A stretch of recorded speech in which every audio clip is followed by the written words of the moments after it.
Hello and welcome to another episode of Maller Notes podcast. My name is William Maller, and I'm glad to have you here for another moment to reflect on topics that can be relevant to your career, to the way you're developing yourself personally and professionally, or perhaps the way you're building your business and leading your teams.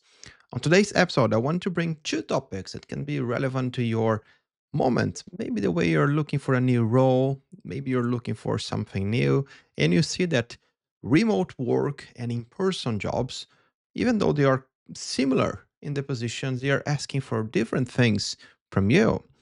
And then I also want to discuss on AI again, because we have a lot of data saying that AI is going or it's already removing a lot of jobs. And then we have a lot of data also saying that AI is going to create a lot of jobs and opportunities. Who is right? Is there anyone who can answer that question? Let's talk about that today. And of course, let's jump directly to the first topic. Let's talk about the different on some positions in the market and how we are actually being impacted by the transformation on remote work and the different kinds of establishment for how teams should operate. Same job, same company, probably the same pay, but the two roles they are different. One is in person and another one is fully remote. And the remote one is asking for 25% more things than in person jobs, even though they are the same. Let's talk about that because now in August 2026, quite recently, article from Harvard Business Review brought a quite interesting study. The researchers studied more than 50 million job posts across 28 countries. So it's a massive study, a lot of data, a lot of information, many kind of different industries and many kind of different roles as well. And they use a lot of those data to organize a question how things are changing the way companies are hiring new talents. After the research analysis over all those job posts, they did a comparison and added some experiments with 1,200 hiring managers.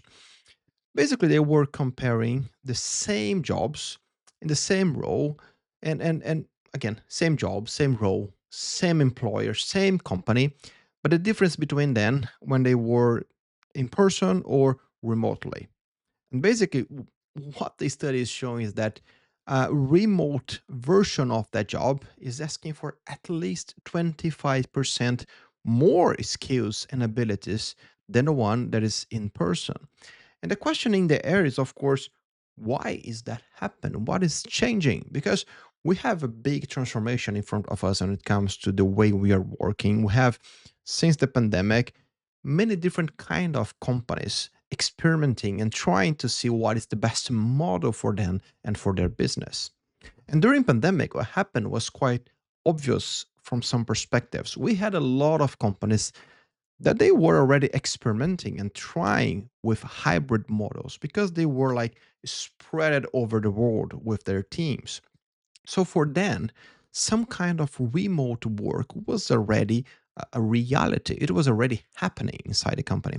So their culture was also more prepared when pandemic came and everyone started working from home. But at the same time, we had many companies that were quite more traditional. They never tried something like that before, and during pandemic, they were actually forced. So those different kind of companies, of course, they had different journeys when it comes to adapting their culture to the transformation in the way people are working. A lot of those companies, not that much as actually we think they are, but a lot of them completely came back to work fully in person after pandemic. We had a lot of data recently saying that the number for companies that came back to work fully remote, fully in person, is not that high as the headlines are saying out there. But basically, many companies did it, and that's was basically one of the biggest justification was that their culture was suffering a lot from people not working at the office, not seeing each other every day. Then, of course, we think, okay, maybe that makes sense for some industries, for some companies, for some business, but This is that enough reason for just change how you are hiring? I mean, asking different things depending on if the person is working remotely or in person. And to try to reply to that, this study from Harvard tried to organize what was actually happening around those different job posts. And first of all, the cost of the choice when a company is hiring someone online is something that, of course, it's very highlighted. You are hiring someone and you have the whole process in person. You see the person, you can do a cultural fit much more connected with the person that is in front of you, because you see how they behave, how they react depending on the topic, and you compare that with your internal culture. Because basically, in a very huge simplification from my side, culture is nothing more than the algorithm inside your company that is dictating how people are going to react, how they are going to behave, what is expected when a conflict arrives, how they position themselves in different topics and different things happening, how they treat each other. So all those things are part of your company algorithm. And when you're hiring someone online and you know that this person is going to work fully remotely, you know that the fit you need to make here is, if not bigger, at least different, because this person will still need to behave and act as you expect from your cultural perspective, from what is your part of your accepted behaviors. And you know that you're going to need a longer effort to train and to prepare this person to work in your company in the way you expect them to work with you, right? So it's expected from that perspective. And the study confirms that, talking with all those different recruiters and managers, it's expected that you have a different kind of funnel that you can make sure that the talent that you are hiring is going to be the right one, because it's expensive to hire someone and then need to replace that person again. And also, the authors point to three main causes that are the first, or I mean, basically, the most important reasons for those big difference between the in-person and remote expectation that the company have when it comes to their job posts. The first is, of course, the volume, and maybe this is quite obvious. The number of people who are applying for those remote only positions, it's increasing, and right now according for many companies, is huge. So they need to have a kind of funnel that is making sure that those who are being selected to go through the interview process are the right ones. So therefore, they have a little bit of inflation on the job post, because they expect only the better to be there for the recruitment process itself when the interviews start. The second is, of course, it's because it's harder to check from a distance. I mean, you're not in the same room with the person, so it's harder to feel who is inside of you right now. And that's quite obvious. I mean, look to you right now. If you're seeing me in the video, if you're not listening only, you have a perspective on me, right? If I was in front of you right now, talking directly to you in a coffee table, maybe your reflection on how I'm explaining something to you would be different.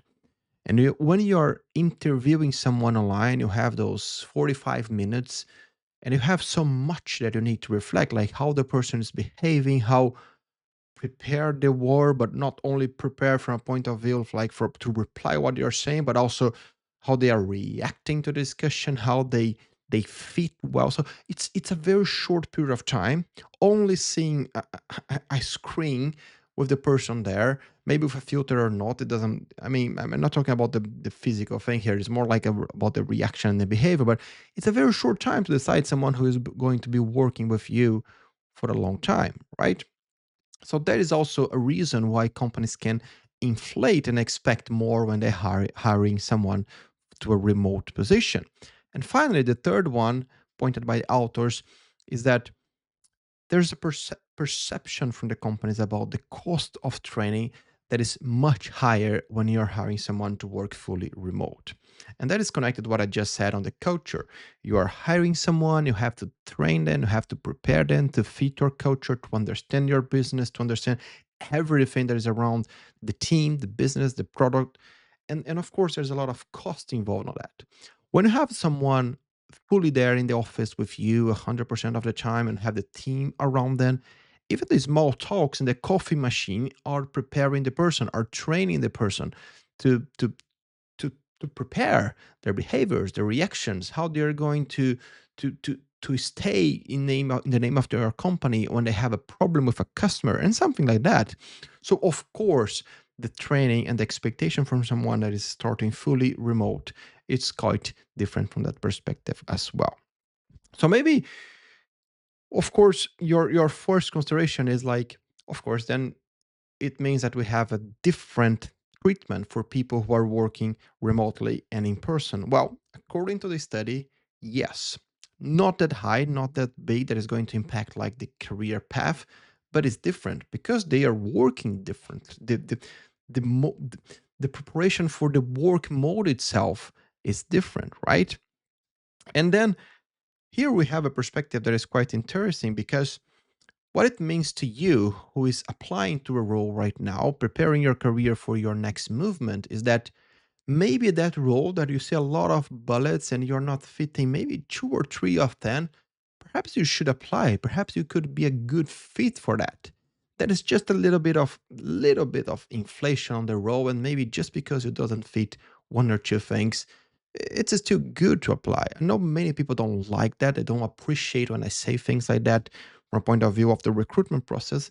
But I believe from a career perspective, you should at least give a try. I'm not saying that you should start applying to all the roles without having at least the base requirements there.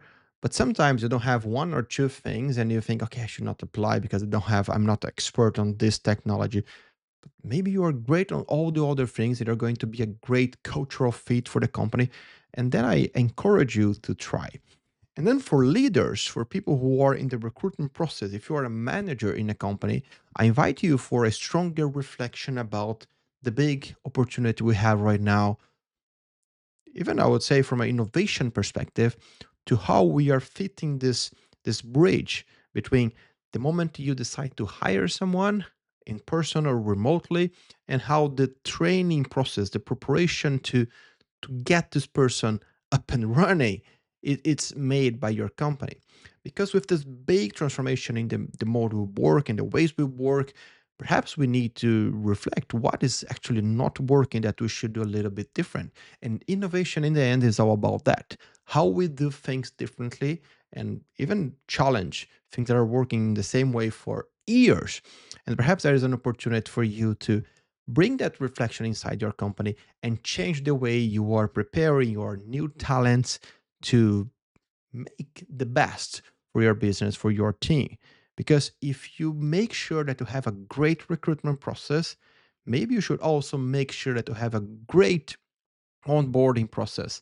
No matter if it's in person or online, you should work to prepare those talents to be the best version of themselves and connect in the best way possible with your company. Great. And with that, we are ready to move to the next topic. And as always, there is something around AI happening around work that is relevant to this podcast. I try to treat that in a good way, because I don't want to every single episode just have something from AI because it's on the hype.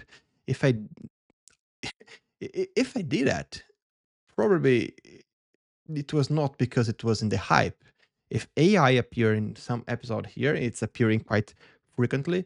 It's because something is quite relevant and it's happening around the way we work, and that is somehow changing also how our teams or how we are preparing our teams to the future of work. And here is not different because apparently no one can measure right now what AI is doing to the job market. Half of the data is saying that AI is cutting and removing jobs. The other half is saying that AI is creating more opportunities and creating more jobs. What actually is going on here? So, Basically, on August 2026, this month, the Fortune magazine published an interesting article with a study uh, that is quite relevant to be discussed in this podcast, and I'm sure it's going to be relevant to you as well. The US jobs report, now from 2026, show that there was a big cut in 23,000 of jobs only in July. And for the same month, some growth was actually expected in the job market. So the, the levels were expected were to have more jobs being created, and we had a big cut. And then, of course, a lot of the narrative around AI appeared in the media connected with this topic.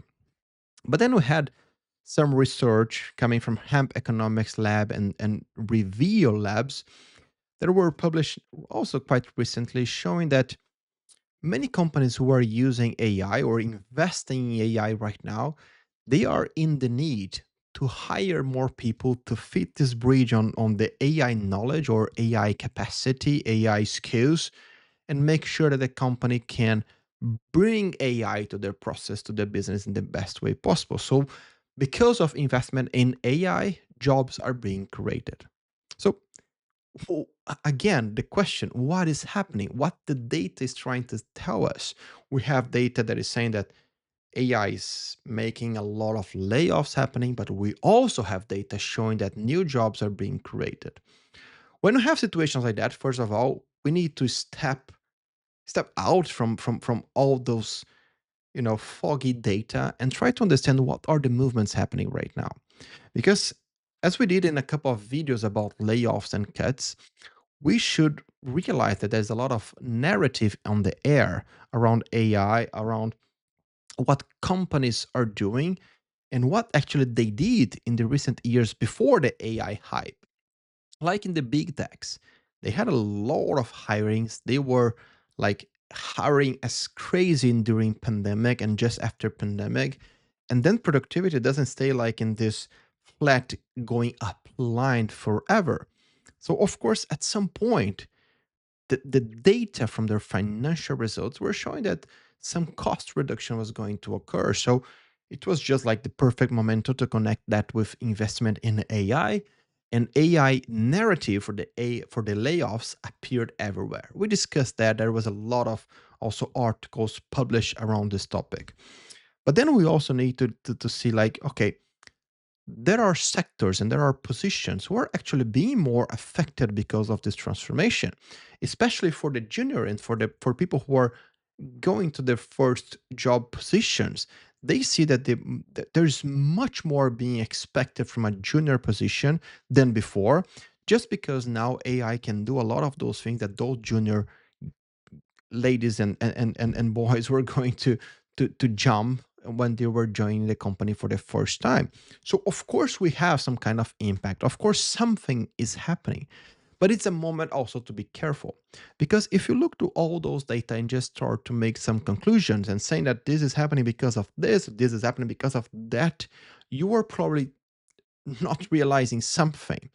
Because the data and all the hype, everything is so recent that we need to actually, as I just said, calm down and see what is actually happening in front of us. When I say in front of us, I mean in our teams, in our companies.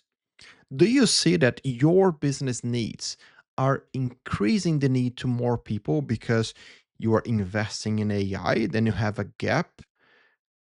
Therefore, because of this investment, you need more people to feed and to jump to work in your projects? Or are you just hiring people to make them do something with AI without a clear strategy? That is what is happening in a lot of companies. We had an article published recently also. I think it was MIT. We discussed that in a video recently. I'll put in the comments here.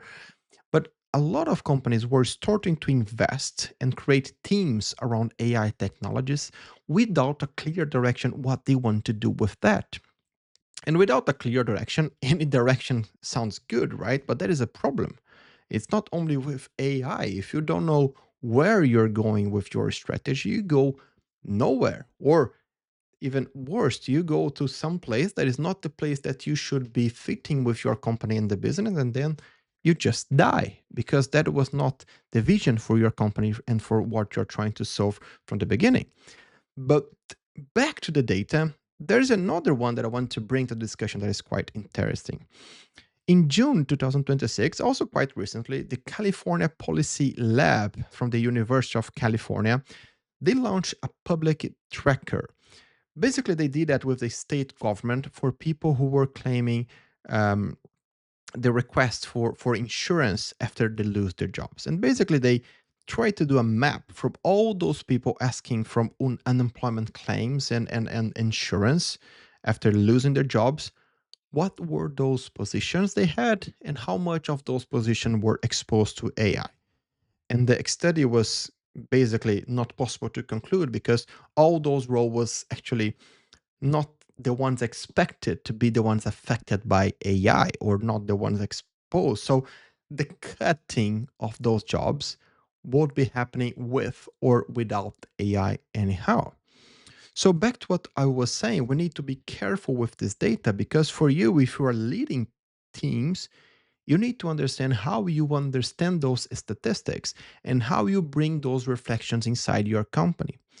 If you're investing in AI and therefore looking to how AI is going to create more opportunities and more jobs, you need to know exactly why you are creating more jobs and why you are investing in AI first of all. If you don't do that, you're just going to spend money in something that you don't know what is going to bring to your business, and therefore that will be a waste. From another perspective, if you see that AI is already supporting in a lot of parts of your business, and therefore you can reduce in your headcount because AI is now doing more what in the past you need more people to do, maybe you have information enough to show that you need to do some cuts or some reallocations. But in that case, again, you have data to show how a decision should be made from your team, from your company. And that is the reflection I want to make with this call out. If you looked for the data from the market only without understanding what is happening in your business, you are going to make mistakes. I am sure that's a confirmation. You're going to make mistakes because things are happening so fast that I'm not saying that you should not trust in those research and those surveys. They are important. I read them every day. I bring the curation of those for you to understand what is happening. But you need to be careful because just because all the market is doing something, even though that can be the right movement to you, you need to understand always why. And therefore, you need to understand what is the data from your company, from your business that should move the needle to hire or to cut. If you don't do that, if you don't understand what you're doing, you are not managing, you are not leading your business. You are just reacting to the market. Great. And with that, I want to say thank you very much for this another episode together. And if you have any feedbacks on the way we are treating the topics, sometimes we have more in some weeks, sometimes we'll have less in some weeks, like two topics in one episode, four in another one. And then we have also some special episodes focused on some specific topic. Tell me what is working best to you because I want to hear and also want to discuss with you what can be the best way to prepare this content for you in the best way possible. Thank you for staying with me and see you in the next episode.